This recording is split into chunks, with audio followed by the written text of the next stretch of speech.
5 bells. Stand by all stations. Attention, all districts. A 5-alarm fire. 5 bells. Move in immediately. That's it. Let's roll. Let's go. Firefighters.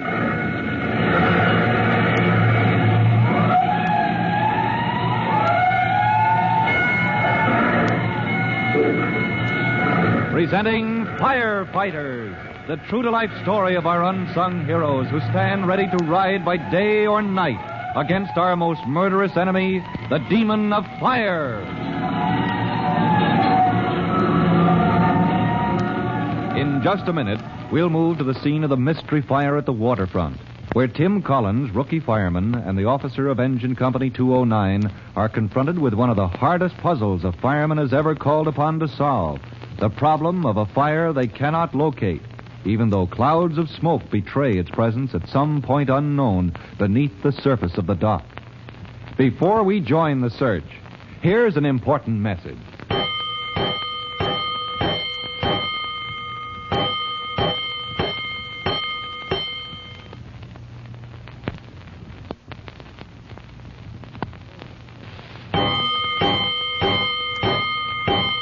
Let's go, firefighters.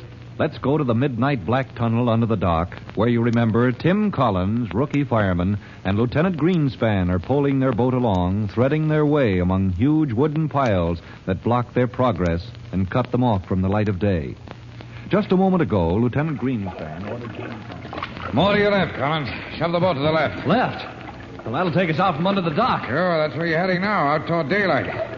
There's light dead ahead of us now. Ahead, sir? There, through the gap between the piles. You see that light on the water? I wonder if that...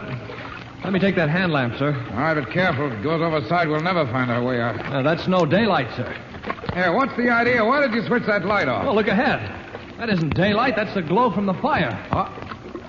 Hey, you're right, Collins. That is the fire.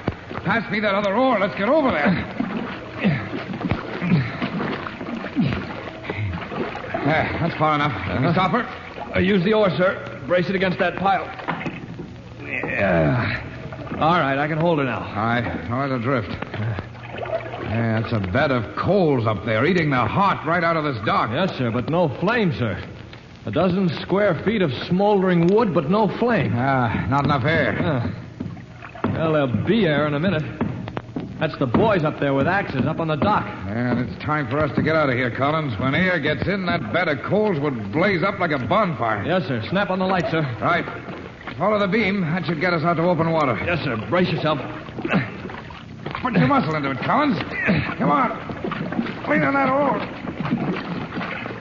While Tim Collins and Lieutenant Greenspan are following a treacherous path in the boat under the dock, up on the surface of the dock, Chief Cody and the men are working to pry up the plank. All right, boys. Let's get that pry bar under this plank. Rip it out.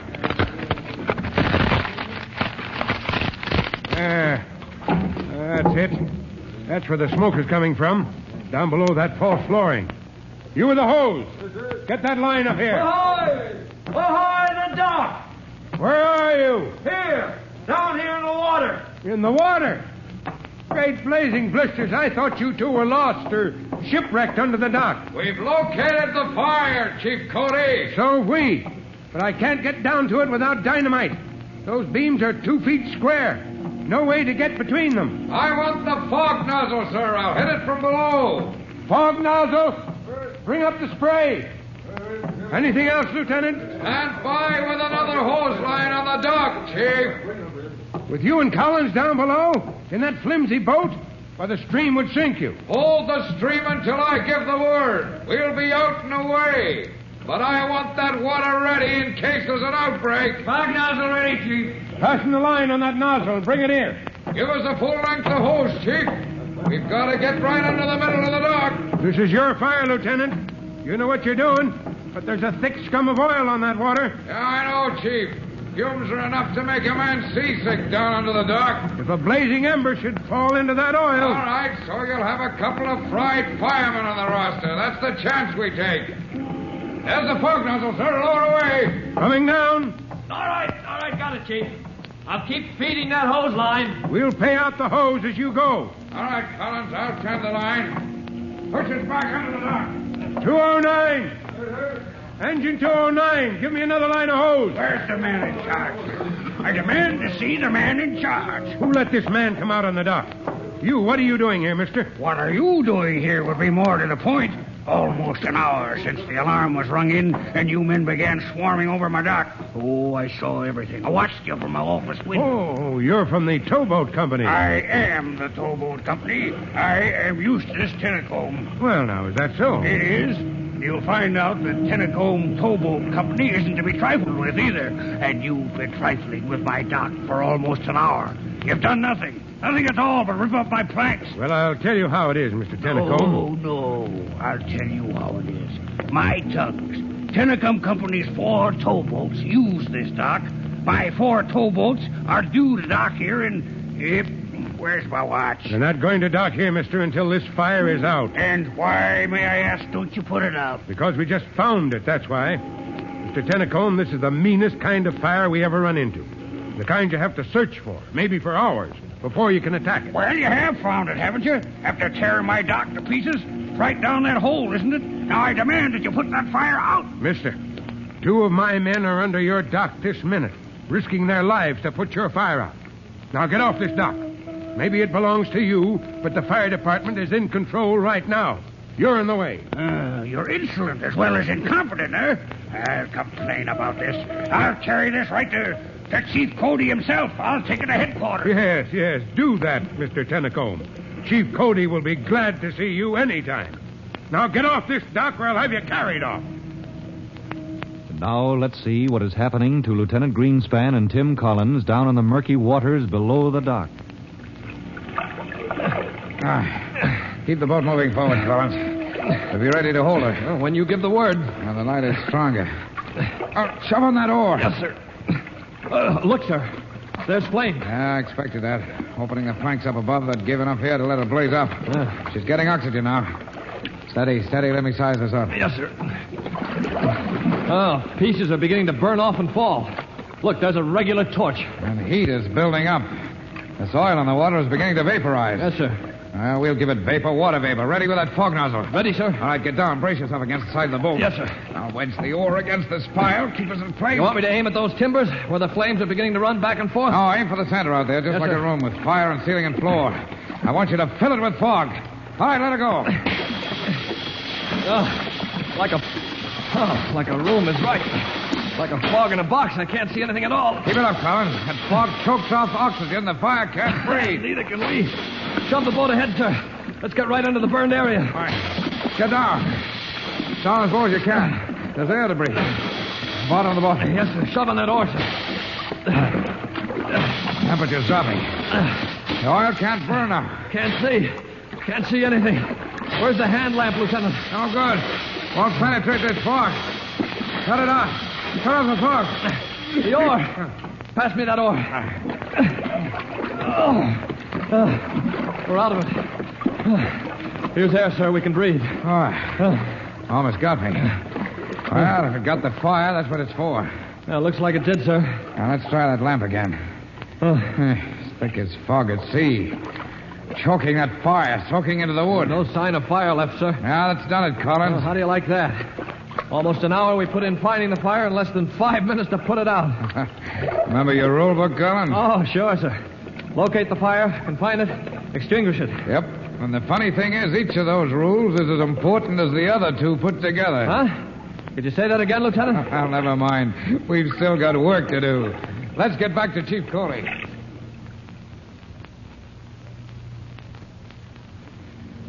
Lieutenant, we could tell the minute you hit that fire. From the smoke, Chief Coley? From the smoke. It vaporized. Gave us a cloud of steam and cooled off to nothing in a matter of minutes.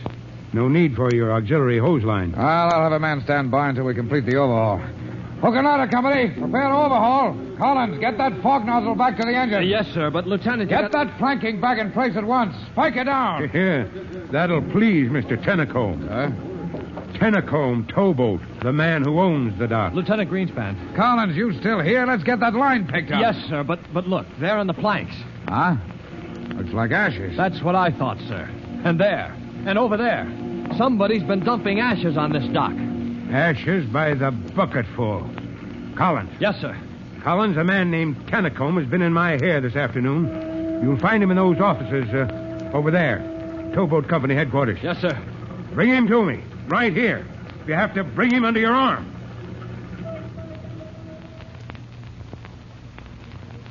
Now, why does Chief Cody want to talk with Eustace Tannacombe, owner of the Towboat Company, when just a few minutes ago he ordered Tannacombe to get off his own dock and stay off? The fire is out, but from the tone of his voice, Chief Cody himself is angry enough to burst into flames. You'll learn the reason for his anger when you listen to our next true-to-life episode of The Firefighters. In just a moment, Chief Bob Cody will tell you, boys and girls, how you can help the firefighters in your own town. But first, here's the message you'll want to hear.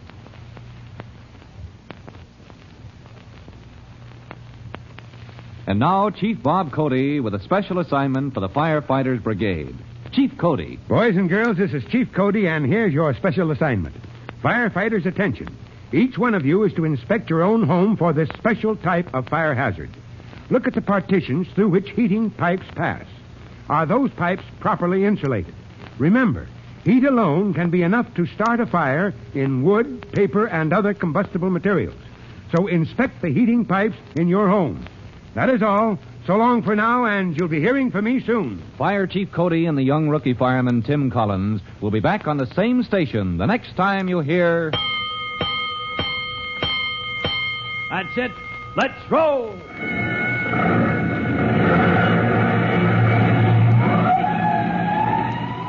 Let's go! Firefighters! Firefighters is a copyrighted feature of William F. Holland Productions.